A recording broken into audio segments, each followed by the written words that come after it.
Opisyal na nawalan ng ilaw sa Tehran. Matapos ang mga pag-atake kagabi sa mga target ng militar ng Iran, ang kabisera ng Iran ay biglang nilamon ng matinding kadiliman. Ngayon, gumaganti na ang rehimen sa pamamagitan ng terorismo.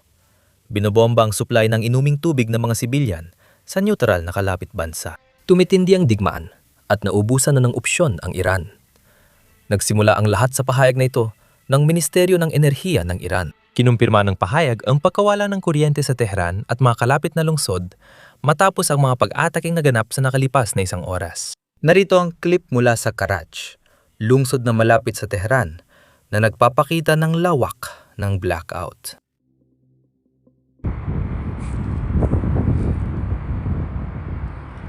Kung US o Israel ang umatake sa mga pasilidad ng enerhiya, lalaki ang tensyon.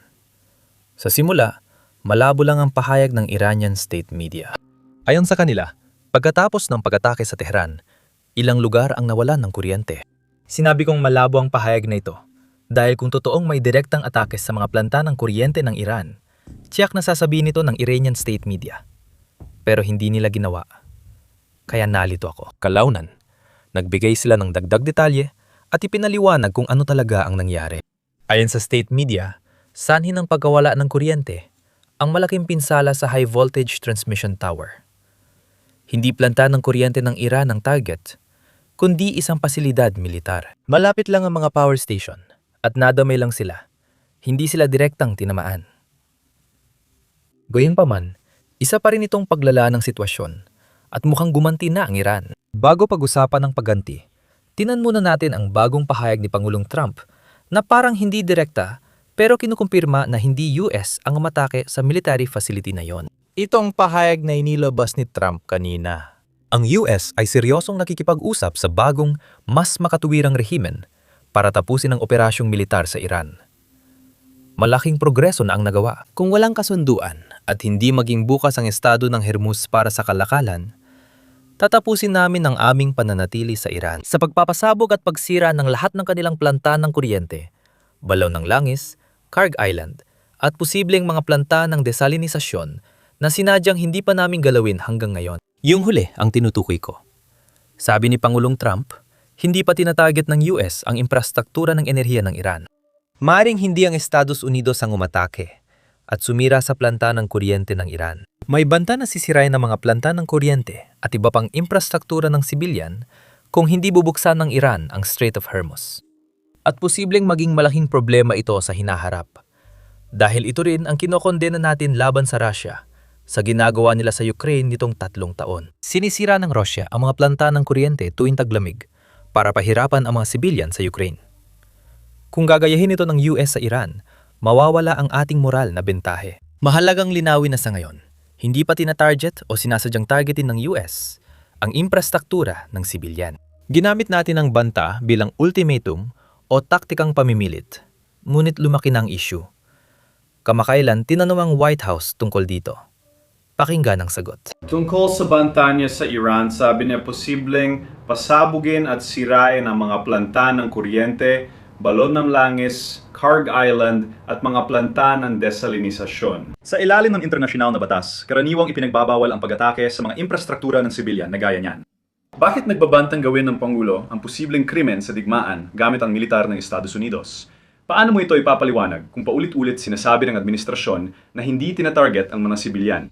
Tingnan mo, malinaw na sinabi ng Pangulo sa rehimen ng Iran, gaya ng pahayag na binasa mo, na ang dapat nilang gawin ay makipagkasundo.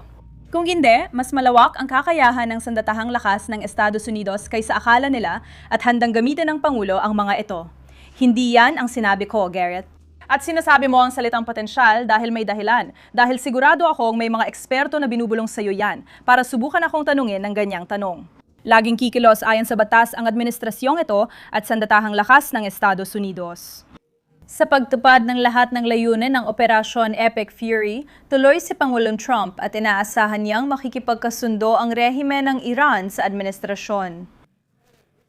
Alin sa mga layunin ang pinakamatutulungan kapag sinira ang planta ng desalinasyon? Hailey, salamat Jeremy. Susundan ko ito.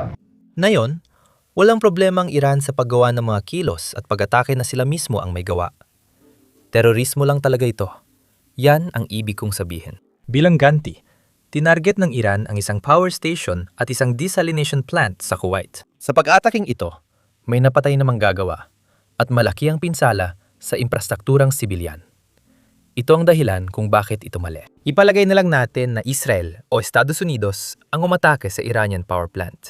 Walang dahilan para sa Iran na umatake sa ikatlong bansang walang kinalaman dito. Malinaw na sinabi ng Kuwait na hindi nila pinayagan ng US gamitin ang airspace o mga base ng Estados Unidos sa Kuwait para umatake sa Iran. Yan ang posisyon ng Kuwait. Ngunit ayon sa Iran, hindi ito totoo. Pinayagan ng Kuwait ang US gumamit ng base para atakihin ang Iran, kaya gumaganti ang Iran sa Kuwait.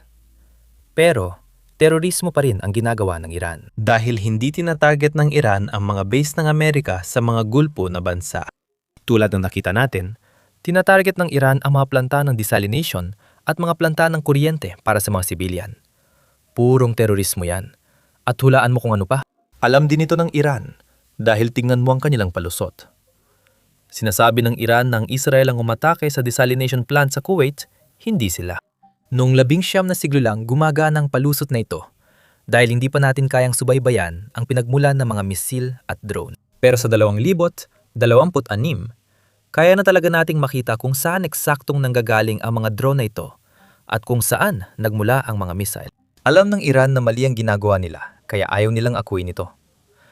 Ang estratehiya ng Iran ay hindi gumanti laban sa Estados Unidos. Layunin ng estratehiya nila na iparamdam sa mundo ang sakit, magdusa at mamatay ang mga inosenteng sibilyan sa mga bansa sa Gulpo at sa buong mundo. Dahil alam ng rehime ng Iran na ito lang ang paraan para mabuhay sila. Ayaw nilang isuko ang kapangyarihan at wala silang pakialam kung ilang inosenteng buhay ang mawala habang sila ay nabubuhay. Isa pang halimbawa ng rehimeng ayaw bumitaw sa kapangyarihan ay ang internet blackout sa Iran. Bago tayo pumasok sa mga detalye nito, isang mabilis na paalala lang na pindutin ang like at subscribe button sa ibaba. Malaking tulong talaga ito sa amin. Ngayon, pag-usapan natin kung anong nangyayari sa loob ng Iran. Ang Iran ay bansang may 2 milyong katao. At ngayon, lumipas na ang may 30 araw higit 700 oras, kung saan 99.7% ng mga tao, 99.7% ng mga Iranian ay walang access sa internet. Narito pa ang mga detalye. Nagbabala ang mga opisyal ng Israel sa pagkawala ng internet sa Iran na umabot na sa higit 700 oras. Sabi nila na apektuhan nito ang kakayahan ng mundo na maunawaan ng lawak at epekto ng mga pag-atake ng US at Israel at sinasaktan din ito ang mga sibilyang Iranian pati na rin ang kakayahan nilang mag-organisa sa loob ng bansa. Nakipag-usap ako ngayon sa isang mataas na opisyal ng intelihensya ng Israel tungkol sa isyung ito na nagsabi at bahagi ng kanyang pahayag ay ito ay pagtatakip sa katotohanan. Itinatago ng rehimen ang realidad mula sa sarili nitong mamamayan. Ayaw nilang makita ng mga Iranian kung gaano sila kalubang tinatamaan. Sabi ng opisyal, ang internet shutdown ay pumipigil sa pag-uugnayan, pagbabahagi ng nangyayari at pag-uorganisa. Mahalaga ito dahil alam natin na ang Starlink ay nahajam sa loob ng Iran, kaya ang mga taong dati ay nakakahanap ng paraan para makaiwas sa internet blackout ay hindi na magawa ito ngayon. Inaresto ng rehimen ng Iran ang dandaang gumagamit ng mga terminal ng Starlink, pero nagtapos ang opisyal sa isang mahalagang pahaya. Sabi nila kapag natapos ang blackout, makikita ang buong lawak ng pinsala sa rehimen. Habang walang internet, patuloy pa rin ang paghihigpit. Ngayong umaga lang, binitay ng Islamikong rehimen ang 2 Iranian na inaresto dahil sumali sila sa protesta noong Enero. Halos linggo-linggo nangyayari ang mga pagbitay at madalas pa itong isinasagawa sa publiko para mapadala ng mensahe ang rehimen. Gusto nilang tiyakin na alam ng lahat na ito ang mangyayari kung muling magprotesta sa lansangan. Ngayon, habang nangyayari ang lahat ng ito, mukhang naglabas na naman ng pahayag si Pangulong Trump na nagsasabing nagpapatuloy pa rin ang negosasyon. Kanina umaga, kinumpirma ni Trump na may negosasyon ang US kay Mohammad Bagher Ghalibaf, tagapagsalita ng parlamento ng Iran. Ayon kay Trump, malalaman ng US sa loob ng 1 linggo kung tunay ang kapangyarihan ng taong ito at kung seryoso siya sa kasunduan para sa kapayapaan. Si Ghalibaf na yon ay isa sa pinakamakapangyarihang leader sa Iran mula nang mapatalsik si Larzani. Ngayon, malamang hindi siyang leader, pero malakas pa rin ang impluwensya niya. Narito pa ang ilang detalye tungkol sa kanya. We haven't spotted him since 17 Marso sa telebisyon ng Estado. Pero aktibo pa rin ang account niya sa X. Mayroon din siyang background sa IRGC at naging bahagi siya ng digmaan ng Iran at Iraq noong dekada 80. Pagdating sa popular na suporta, 4 na beses siyang tumakbo bilang Pangulo at nabigo sa bawat pagkakataon. Sige, kaya bumalik tayo sa puntong yon, may dahilan ba tayo para mag-isip na yung mga nasa posisyon ng pamumuno o yung mga taong binabanggit mo, iba ba talaga sila sa anumang paraan? Yung 2 personalidad na napatay sa mga unang pag-atake ng US at Israel. Well, si Mohamed Barak Alibov ay isa ring konserbatibong politiko at yung mga linya at retorika na narinig natin mula sa mga opisyal ng Iran ay hindi naman nagkakaiba sa mga nauna at dati pa. At nanatili ang Iran sa pagtutol nito laban sa US at Israel mula pa noong 1979 at 79 simula ng pagkakatatag ng Republikang Islamiko. Ngayon, dito na nagiging medyo alanganin ang sitwasyon. Lalo na kung sumusubaybay ka sa protesta sa Iran. Desperado pa rin ang publiko sa pagbabago ng pamahalaan. Pero mukhang ang pagbabago ng pamahalaan ay hindi kabilang sa mga layunin ng US para sa digmaang ito. At nagdudulot ito ng isang napaka-interesanting sitwasyon kapag nagpasya ang US na umatras sa digmaang ito. Narito si Sekretaryo Rubio na maglalahad ng malinaw na layunin ngayong umaga. Pakinggan ninyo. Ang mga operasyong ito, okay, at yan nga ito, tungkol ito sa mga tiyak na layunin. Inilahad ng Pangulo ang mga ito sa unang gabi ng operasyon. Uulitin ko ito sa inyo ngayon dahil naririnig ko ang maraming usapan na hindi raw natin alam ang malinaw na mga layunin. Heto ang mga iyon. Dapat ninyong isulat ito. Una, ang pagpuksa sa kanilang hukbong panghimpapawid. Pangalawa, ang pagpuksa sa kanilang hukbong dagat. Pangatlo, ang matinding pagpapahina sa kanilang kakayahan sa paglulunsad ng misil. Pang-apat, wasakin ang kanilang pabrika para hindi na sila makagawa ng mas marami pang misil at drone para bantaan tayo sa hinaharap at hindi magamit bilang panangga sa pagkuha ng sandatan nuclear. Iyon ang layunin natin mula pa noong simula at yun pa rin ang layunin natin na yon.